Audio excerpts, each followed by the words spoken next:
Hi ladies and boys, ako si Bay Gamay and welcome back again dari sa tuang YouTube channel.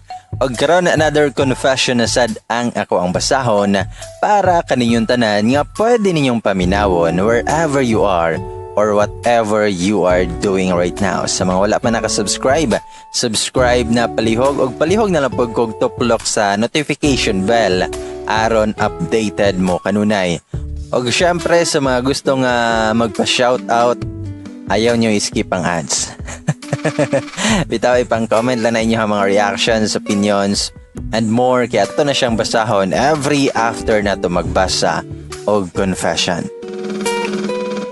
Agkaroon ladies and boys, si Gala Igsoon.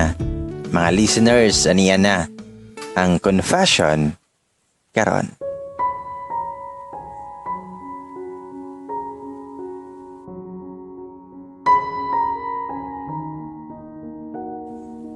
I felt the world was ours for the taking when we fell into each other's eyes. You never doubt that we would make it if we tried.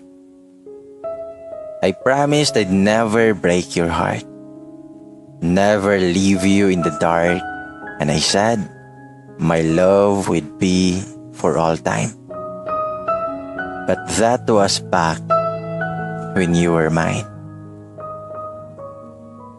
Mafeel gyapon nako ang feeling unsa kanindot higugmaon sama sa paghigugma nimo nako. You are a wife material type of girl. Na times na mura kag mama kay mga saba ka kung naa ko'y buhaton nga makadaot sa kuha. Nga dili nako ampingan akong kaugalingon. Nga usahay mulabi og ayo akong batasan. Pero mura pud ka og mama kung moamping nako. Pag magdaot ko, naka para tambalan ko. Dalaan ko nimo og paborito nako nga pagkaon para mukaon jud ko. Lutuan ko nimo sa ko ang mga gusto nga sudan.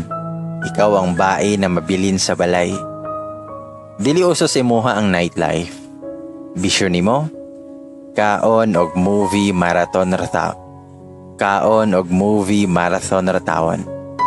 Cartoons, action, comedy, og animated movies sara pagyod imong ganahan. Di nakaganahan og mga horror movies kay ingon ka nga nagkadugay, nagka-corny na si moha. You love eating ice cream and teddy bears so much. And I love your childish side. Bilid po nimo kay dili kaarte. Nga bisan naa mo'y kaya, dili mailhan si mong attitude kay dili ka hilig og mga mahalon nga butang. Malipay na kay ikaw street foods. Labi na jud ng kwek-kwek og isaw. Pag mga untaan na, murag pakyaw na lang jud nimo ang baligya kay ganahan kay kamukhaon na. Also, you never failed to make me feel special every single day. Gilove og i-appreciate nimo tanan sa ako. Akong flaws, imperfections, ug unsa pa nga naa sa kuha. Gidawat nimo tanan og gilove ko nimo og tarong. Pero despite anang tanan, I broke your heart. I shattered you into pieces. I left without an acceptable reason. It's just one day you woke up and I left. I saw how the pain I gave you made you miserable. You suffered so much for so long. You chased me. You held my hand. But I pushed you away. You fell. Tears streamed down in your face because you just lost someone that you cannot replace. Then you look at me with your sad eyes, begging for an explanation why I left. But I didn't say anything. The silence fills the air. Suddenly I spoke. Pag-move on naligin ako. Magduha na katuig tang bulag. Daghan pag mas maayo nako. Nga mas bagay sa moha. Kalimti na tong promise na to sa una kay sa una rato. Lahi na karon. Wala na to karon. You didn't say a single word. Nasya ka sa kong gisulti. Gitutokan na rajud ko nimo. Then suddenly, you wipe your tears and smile at me. Okay? Ingon ka. Nitindog ka og nilakaw palayo sa kuha. I don't know what hit me pero natanga ko. Wala ako kasabot sa kong gibati.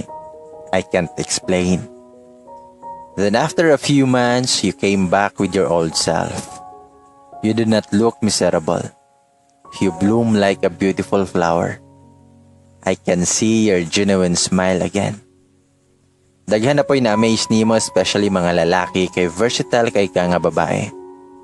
Buotan pa jud kayo og angas kayo kagdating. Pero nabaguhan ko nimo. I was surprised kay manegarilyo na day ka. Kusog na pud ka mo inom. Permiti ka makitaan sa mga imnanan. Despite ana, wala ka natakdan na mga babae nga bitchy type. Imo kay inom lang, dili palabi. And then as time goes by, nagka-feel na ko og regret. Daghan kayo nag-ingon nako nga ideal daw kay kanila nga babae. Maka-attract daw imuhang kabutan o kastig. Mao nang dili ka mabastos. Sige sila og ingon nga swerte daw kayo imuhang mauyab. Samot na ang makadayon nimo. Nagkadugay, it draws me back to the past. Nakaingon ko sa akong kagalingon og she was once mine. Sure, times fly so much. I never saw you again. Dili na ka makita sa mga imnanan. Dili na kay ka mag-post of pictures. Seldom na lang. I admit, I missed you. Sobra. Then one day, I saw your post. You posted a picture of you together with a guy. Yes, gwapo siya. Makaingon ko na gwapo jud siya. But what caught my attention was your smile. You looked so happy sa picture. Genuine to be precise. I felt something deep down in my heart. It was the pain and jealousy. That should be me. Mana siya akong giingon paglantaw na ako sa inyong pictures. As I read the comments, it doubled. No, it tripled the pain I felt. It took 2 weeks to decide what to do. Then I came up with a selfish plan. Yes, selfish na akong selfish. I sent you a message through Messenger saying I'll answer your question a long time ago. Surprisingly, you replied. You did not block me in your accounts, but I never expected the reply. The reply I received vanished my hope. Mingon ka, nga no need to answer. Okay na ko ato. I realized that was the closure itself. You told me to move on, so I did. Thank you for opening my eyes. The pain you gave taught me a lesson, so okay na kayo ko. Despite anang reply, I tried to win you back. I tried reminiscing our relationship, but I failed. It really hurts being slapped by the truth that I cannot win you back anymore. That you belong to someone else. Sakit kitong giingon nimo samtang gipadumdum nako nimo atong relasyon sa una. You told me nga, lagi, happy bitaw kay tato no? Pero it had an happy ending. But it's okay. Abawi raman gihapon kay I learned so many things. The best part is, I found my special someone. I asked you about him, tapos ningon ka nga, I'm so in love with him. Siya ang tipo ng lalaki na kabalo mo respeto og babae. Dili siya manyak, dili chick boy bisan duulunon og mga babae. Dili ko mabalaka jud niya kay siya mismo dili ganahan duol-duolon og babae. Katong di pa may kaila jud, tapos nasagi na ko siya sa sakyanan kay guot, ning sibog jud siya palayo sa ako ug dili siya halos mulantaw. Nadlok pa jud ko kay feel na ko na bad trip siya kay nasagi na ko siya. Makita jud nimo sa iyaha nga nindot siya pagpadako. Dili siya dato pero maayo siya nga tao. Dili plastic or pakitang tao. Most of all, love kaayo ko niya. It hit me really hard. I don't know what to reply sa imong giingon. Ning type na lang ko og, "How? Maayo kay nga na siya." Tapos last ni mong reply kay, "Lagi," with emoji nga nakasmile. Taningon ka nga sige na, kay manawag na siya. Gisin na lang dayon ako. Since then, we never talked again. But I can still see how happy you are with him. You two are happy with each other. Your relationship is private but not a secret.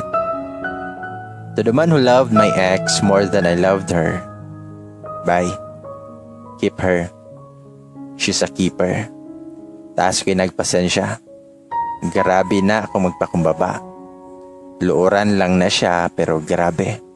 Lami kay na mulambing bay. Faithful kay na. Kabalo ko nga ikaw ray pinaka-perfect nga lalaki sa iyahang pananaw bay. So dili ka mag-uol nga basin biyaan kaniya. Please, do not break her heart. Do not promise anything that you can't keep. She loves cuddles and holding hands. If you're mad, talk to her. Ayaw og katulog nga gaaway mo kay mag-uol dyan na siya. You are very lucky to have her. To the girl I used to love, I'm glad to know that you are living your life happily. I hope he wouldn't do what I've done in the past. Until now, I still love you. But I want you to be happier. I want to see you smile knowing that I'll had to set you free. Thank you for everything. You are the best thing that I never had. I'm sorry for all the things I've done that caused you pain. Our love did not last forever. I guess we are never meant to be. Somebody that you used to love. Aris.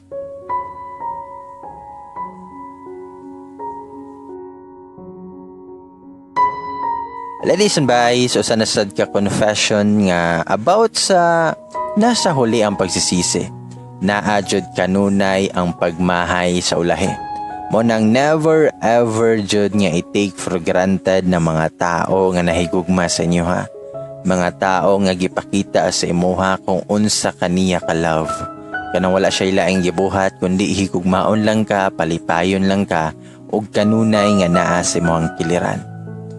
Never ever take for granted dyan na ngayon na mga tao. Kay mga for keeps na sila. Diba? Swerte na jud kay ka kung makatunong kaging ana. Diba?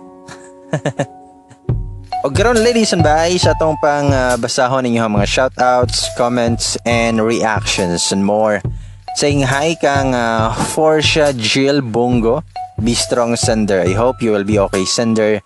Not now but soon. Keep praying. Gikan ni siya sa kuanday sa confession nga nakuratan ko kay pagmata na ko na siya'y kuyog nga laing laki. Medyo shocking kay ni siya nga confession. Kung wala pa mo nakapaminaw, paminawan eh. Hi kang Pinoy o katukat, laban lang kang Pretty Akira. Kawalay batasan tawhana, makarma unta to. Hi to you there. Apil pod kang Jonalyn Duron, kang Rakiza Baring. I know it's hard, Sender, but please know that we are praying for the justice you deserve. We may not know you personally, but please be strong. We are here to cheer you up. Hi to you there. Michelle Dumarog, hi to you there. Cheryl Sadaya, be strong and pray to God, Sender. Jerel Castillo, kalami ba ibitay, patiwarik tawhana oy. Kung napay mas labaw pa sa demonyo, siya na jud. Jessa Furog, hi, kasalbahis ni Montawhana ka. Og hi pod kang Josie Kagampang, kuloyan ni mo Sender oy, be strong. Ay Zimay Aba, ingon siya nga wala ako'y laing masuldi kundi wala kay batas sa tawhana ka, wa kay kasing-kasing. So Sender, please forgive yourself, gaba ray mo patay atong demonyoha siyang dako. Bitaw jud. Gay intake, hi. Aida Lapura Mayol, hi to you there. Salamat kayo sa inyohang pagpaminaw. Og hantod sa sunod higayon na lang. Ako si Bay Gamay moingon na og amping mo kanunay. Love ya.